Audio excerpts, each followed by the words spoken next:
1963 is not an end. We refuse to believe that the Bank of Justice is bankrupt.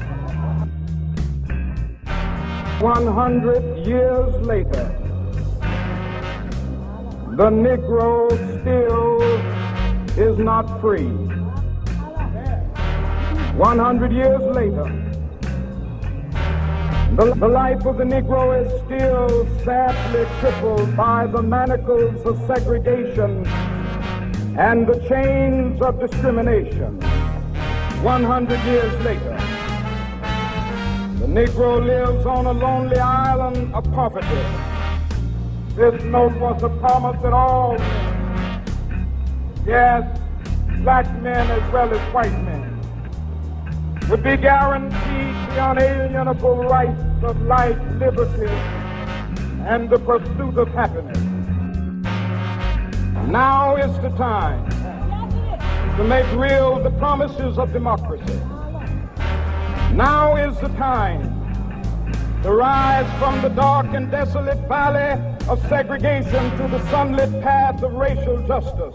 Now is the time to make justice a reality for all of God's children.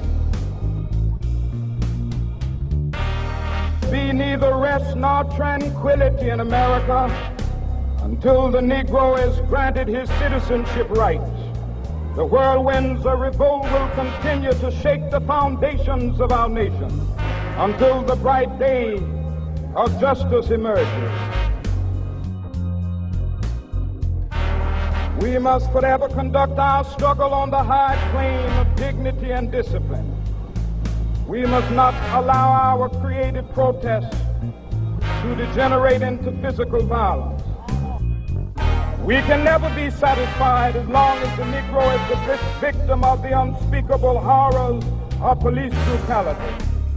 We cannot be satisfied as long as the Negro's basic mobility is from a smaller ghetto to a larger one.